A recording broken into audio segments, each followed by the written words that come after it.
So anyway, I found this article, as you know I would, and it's kind of an interesting article, but it's where it came from that I thought was really interesting. And let me grab it. Where did it go? I know it's here because you can see it. Oh, here it is.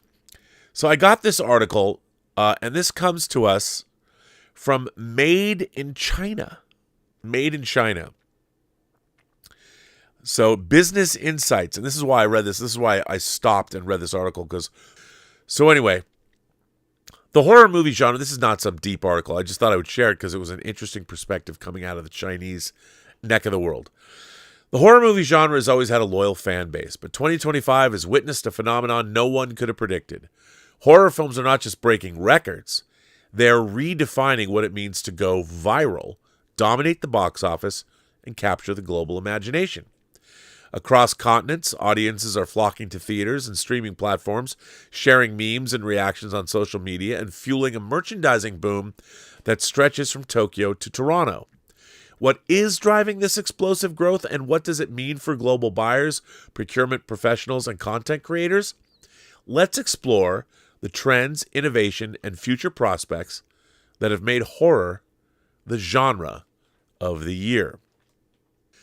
What makes 2025 a record year for horror films?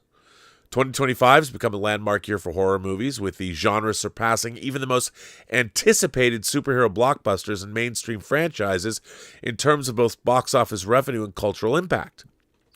This year's horror releases, such as Sinners, Final Destination Bloodlines, and The Conjuring Last Rites, have not only attracted traditional fans, but have also brought in new audiences eager for immersive, adrenaline-pumping experiences. IMAX and other premium viewing formats are a major factor, offering a level of sensory engagement that intensifies every jump scare and psychological twist, making horror films must-see events rather than just casual entertainment. The industry's ability to blend legacy franchises with fresh directorial voices has resulted in a dynamic mix of nostalgia and innovation, keeping both longtime enthusiasts and first-time viewers on edge. Global box office data reveals that horror is outperforming genres that once seemed untouchable, with several releases topping charts not just in North America, but also across Asia, Europe, and Latin America. This surge is further propelled by the genre's adaptability. Horror films are being used such as Horror Talk, where users share short-form edits, reaction videos, and meme compilations that quickly gain millions of views.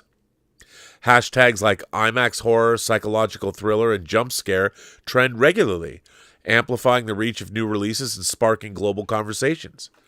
YouTube creators dissect the scariest moments while fans on Instagram and Twitter remix iconic scenes into viral content that keeps the buzz alive long after opening weekend. What's particularly striking is the way these platforms have shifted the core demographic for horror. While the genre once skewed younger, it now appeals to a broader age range, especially strong among 25 to 34-year-olds who drive both online engagement and ticket sales. The global nature, and I find that interesting because, horror movies when I was younger appealed to a younger demographic, namely high school students, because we would go and hopefully get our ladies turned on and get a little something, you know what I'm saying? Now it skews older because people fuck less, because fucking has become commodified. And who wants to bother? There's too much pressure now. Before, everybody wanted to get some no matter who you were, and it was much easier. Now it's an ordeal. I'm so glad I'm not in my high school years anymore, or in my 20s for that matter. The global nature of social media means that a scare from a Japanese or Spanish horror film can become an overnight sensation in the United States or the UK, breaking down cultural barriers and creating a truly international fan base. This word-of-mouth momentum is invaluable for buyers and procurement professionals as it provides real-time insights into what resonates with audiences and where the next big opportunity may lie. That's like we get things like Where Evil Lurks. Again, coming out of Latin America, some great horror. There's some wacky stuff. I remember I'd heard about We Are the Flesh. I was unprepared for where this Mexican horror film took me. I was like, holy shit. Thank you, Arrow. But international horror is at its zenith. The stuff that they've been doing in Korea, Indonesian horror, There's the sadness. There's been some great stuff. And then, of course, Finding Basking coming out of Turkey. Even like the horror film Holy Spider, which is based on a real-life event, but pretty horrific, coming out of Iran. Then, of course, I watched a horror film from Pakistan. That was last year. I interviewed the director for Designing Hollywood. So horror is coming through. So from everywhere, which is really exciting. Imagine the one thing that brings the world together, horror. When we're not perpetrating against one another, we're watching it together in theaters. That's the way it should be. Why are psychological and social horror films dominating? One of the most significant shifts in 2025's horror landscape is the dominance of psychological and social horror films, which tap into deeper anxieties and reflect pressing societal issues. Rather than relying solely on supernatural elements or graphic violence, these movies explore themes of isolation, mental health, identity, and often overlooked fears lurking beneath everyday life. Titles like Together, The Woman in the Yard, and Smile 2 have resonated with audiences by weaving horror into narratives about race, gender, and social alienation, prompting viewers to confront uncomfortable truths in a safe fictional context. That's what great allegorical fantasy does. The technology behind the scare is innovation in 2025 horror films. Technological innovation has become a cornerstone of the horror genre in 2025, driving both creative storytelling and audience engagement to new heights. Virtual reality and augmented reality experiences allow viewers to step directly into the action, blurring the line between spectator and participant. AI-driven narratives adapt to user choices, making each viewing unique and unpredictable. Films like 28 Years Later have experimented with iPhone cinematography, creating a sense of immediacy and authenticity that traditional cameras sometimes lack, while interactive features in movies such as Dead Male invite audiences to influence the plot in real time. Streaming platforms have played a pivotal role in amplifying these innovations, giving filmmakers the freedom to experiment with hybrid genres and unconventional formats. The result is a genre that feels fresh and unpredictable, constantly evolving to meet expectations of a tech-savvy, globally connected audience.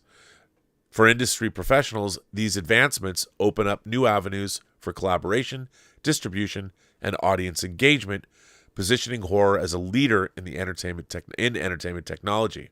For buyers, merchandisers, and procurement specialists, the message is clear. The opportunities in horror go far beyond the screen, encompassing everything from retail partnerships to fan-driven marketing campaigns. So, what's next for horror? Future prospects and industry debates. As horror continues its meteoric rise, industry insiders are already debating how to sustain this momentum and avoid potential pitfalls. One key concern is genre fatigue. Can the market support so many horror releases without diminishing returns? The answer may lie in its diversification, with filmmakers exploring off-peak release schedules, cross-genre experimentation, and new business models such as interactive experiences, horror podcasts, and immersive attractions. Global market expansion is another major focus, particularly in Asia and Europe, where local horror traditions are gaining international recognition. Streaming platforms are facilitating this growth by making it easier for audiences to discover and engage with content from around the world. For buyers and procurement professionals, staying ahead of these trends is essential, as is the next big hit could come from an unexpected source. The future of horror is not just about scares, it's about innovation, inclusivity, and the ability to adapt to a rapidly changing media landscape. Why horror's 2025 explosion matters for global audiences and buyers.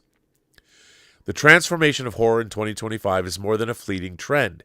It's a testament to the genre's resilience, adaptability, and cultural significance. Horror has become a proving ground for new technologies, storytelling techniques, and business models, offering valuable lessons for anyone involved in the global entertainment industry. For buyers, producers, and merchandisers, the current boom represents a unique opportunity to tap into a passionate, engaged audience that spans borders and demographics. As the genre continues to evolve, its influence will likely extend far beyond the screen, shaping everything from fashion and art to technology and social discourse. In a world hungry for connection, catharsis, and creative innovation, horror stands out as a genre that not only entertains, but also inspires and unites. So I put a link to this article. I won't go into the frequently asked questions section because you all know the answers to that. But one of the things that I love about horror too, for me right now in 2025, and Roy Lee knew this. You're going to see the full interview I did with Roy Lee later this week. Roy Lee knew this when he was reading forums and heard about J-horror and procured the rights. One of the great things about watching horror films, whether it's Where Evil Lurks, whether it's We Are the Flesh, whether it's something from India, something from, well, all the European horror films, of which there are many, Giallo films from Italy, you learn something about the culture that these films come from, because they're different cultures than America. And I think one of the great things about horror movies is, especially from other countries, is you get a real sense of how those countries are different from the United States. And that's one of the things I've always loved about international horror. Depending on where it comes from, its specificity makes it really interesting. Different religious views, different review. Like in Asian culture, they know your ancestors are looking at you and you can't get rid of a curse, no matter how hard you try. It doesn't go away. Or they're the differences in, look at movies like The Wailing and Where Evil Lurks and look at how they deal with possession. Great stuff. And I love it. I love it.